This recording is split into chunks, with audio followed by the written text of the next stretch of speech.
Have you guys seen, heard, or read the story about ballerina farms? It should be going all around social media like now. If not, we are going to talk about it and I'm going to try and do it in less than 5 minutes. Pictured here is Hannah Nealman. She is a 34-year-old mother of 8 and former student at Juilliard, the prestigious Juilliard. Yes, the same Juilliard that Sarah went to, the one we saw her audition and all that and she got into. Well, on July 20th this year, an article by The Times, which is a UK newspaper, released Meet Queen of the Trad Wives. Trad meaning traditional wife, traditional wife meaning women belong in the kitchen, you have no rights or say so, it's the man. Very affirming male and female roles. Hannah Nealman, known to her 9 million followers as Ballerina Farm, milks cows, gives birth without pain relief, and breastfeeds at beauty pageants. Is this an empowering new model of womanhood or a hammer blow for feminism? Boy, when I tell you, as I was scrolling through TikTok this morning and I saw the initial video around all of this and I started to do a deep dive myself, I was like, what the fuck? Pictured here is Hannah's husband, Daniel Nealman. He is the son of billionaire, that is correct, billionaire David Nealman, who is a founder of JetBlue and other commercial airlines. Both Hannah and Daniel grew up Mormon, coming from large families. I believe he is like one of 10. At 17 years old, Hannah left Utah, where she's originally from, to go and study at Juilliard. In a 2018 Instagram post, as well as within the article, Hannah details how this all came to be. They first met at a basketball game. Daniel asked Hannah out on a date. She was like, nah, I got school to focus on. I'm also trying to get ready for the Miss New York pageant.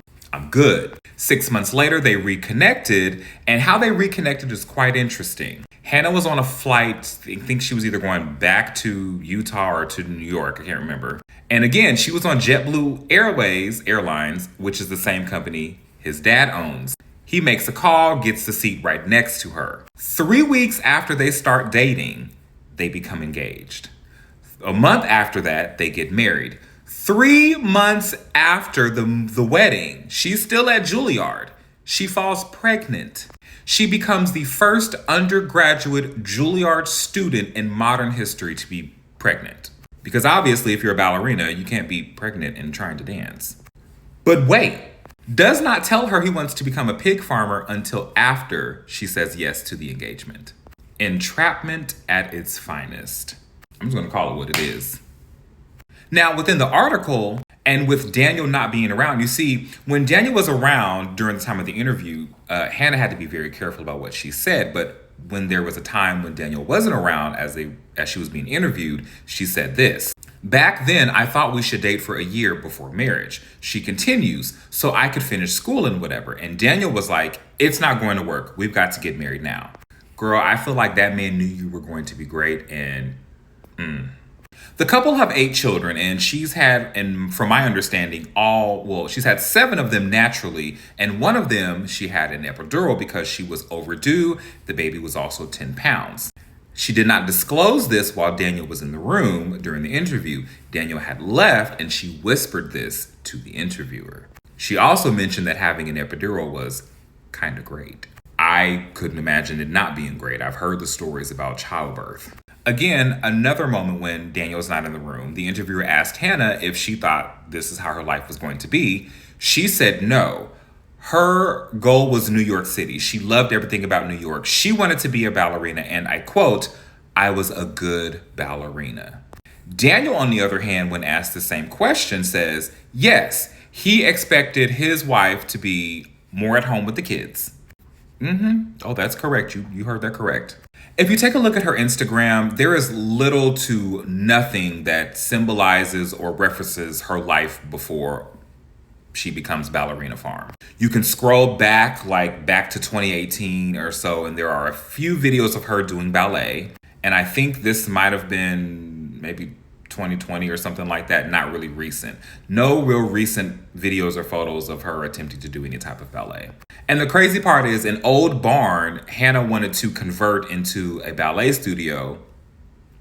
Daniel said, nope, that's going to be the kids' schoolroom. So she has nothing for herself.